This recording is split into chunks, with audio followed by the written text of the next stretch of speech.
Welcome back to Poprageous. I'm Danny Alex. Sony just released the trailer for Madam Web, a movie about Cassandra Webb, played by Dakota Johnson, and 3 Spider-Women who connect and combine their powers and skills to defeat a powerful villain. Do you see any similarities? That's a weird coincidence. So The Marvels was released on November 10th and has since had the lowest opening weekend and the biggest second week drop of any Marvel Cinematic Universe movie. The Madam Web trailer was released on November 15th. So the minds at Sony Pictures thought it was a good idea to release their The Marvels equivalent during the first week of release of The Marvels, thinking it would juice up the anticipation for their movie Madam Web. So there are 2 problems that I see. First, Madam Web looks even worse than The Marvels does, so I'd be surprised if it comes even close to The Marvels box office numbers. And number 2, the box office for The Marvels was the lowest of any MCU movie ever. Whoa, way too much. I'm so sorry. I'm so sorry. I'm so sorry. So the first thing you notice when you watch the trailer is how bad the production value is. Your first thought is that this must just be another CW superhero TV series. But then you realize that this is an actual theatrical movie that Sony Pictures intends to release. It's not a joke. The shock is made worse with the Marvels disaster so fresh in your mind still. But whatever is infecting the creative minds at the Marvel Cinematic Universe has infected the minds at Sony Pictures if they think Madam Web is the movie their fan base has been waiting for. Now, don't get me wrong. I have no problem watching attractive women in tight-fitting superhero costume. But what I prefer to see are female characters that are given an opportunity to be fully developed, just as their male counterparts. Although even the male characters are now basically 2-dimensional cutout stick figures. Whoa, wait. What do you mean? But let the audience learn who these characters are and what makes them unique individuals, instead of thrusting them together in a shallow attempt at just making another lifeless superhero movie. Madam Web feels like a movie that's in a hurry to tell a story of empowered female superheroes, neglecting any attempt to develop them in any meaningful way past the span of a single movie.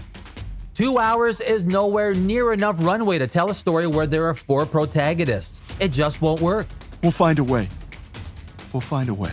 There will be massive holes in all of the characters, and none will have anywhere near the development they need for them to come across as fully rounded and fleshed out people for audiences to care. It's just not possible.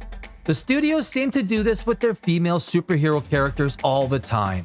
It's like they think these characters don't need well-rounded backstories for audiences to connect with them.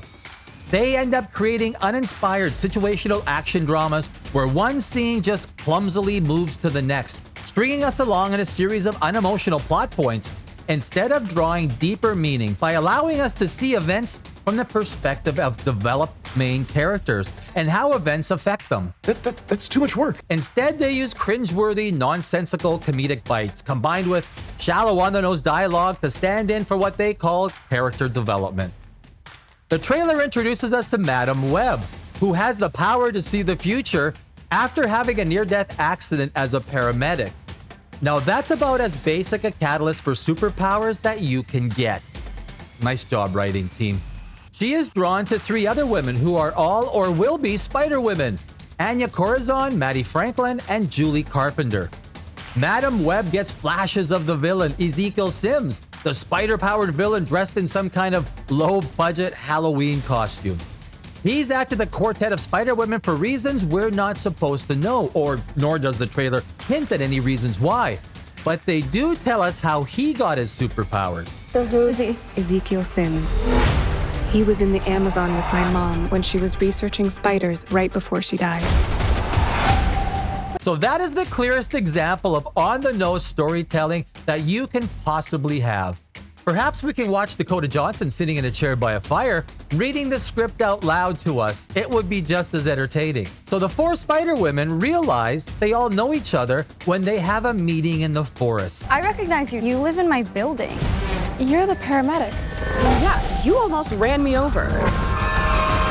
So do you think that maybe it was because you were skateboarding in the middle of the damn road? You don't think this is weird? How we're all connected? Oh, do you mean like the Marvels? Now! Wait, did they just use a defibrillator paddle as a weapon? Oh, wow, she did. Honestly, like the least weird thing that's happened all day. It's hard to imagine that the brass at Sony Pictures actually felt that this was a project that they were proud to stand beside. Because I feel embarrassed for them watching them stand beside this movie. Movie studios never give female superheroes enough time to be set up and establish them with depth of personality, motivations, internal faults, and character traits that make us care for who they are. They take 4 female Spider-Woman characters, mostly unknown to most moviegoers, and just like the Marvels, throw them together in a movie without the slightest amount of development or setup, believing that having 4 strong women in a movie is enough of a plot device to entice moviegoers to spend their money and watch it in theaters. Well, I've got news, it's not. I confidently predict Madame Web will bomb at the box office and not come close to the abysmal box office numbers of even the Marvels. There are no creative minds left in the movie studios. They subject audiences to a non-stop river of movie sludge and are confused as to why no one bothers to spend their money to see their movies in theaters. And nothing looks like it's going to change anytime soon. But I do hope I am wrong with Madame Web and that I am happily surprised when the movie comes out. But somehow, I just don't think that will be the case. We'll see. If you like what you heard, I thank you for watching and invite you to subscribe and join the Poprageous family. And if you didn't like what you heard, well, I thank you all the same. And we'll see you in our next video.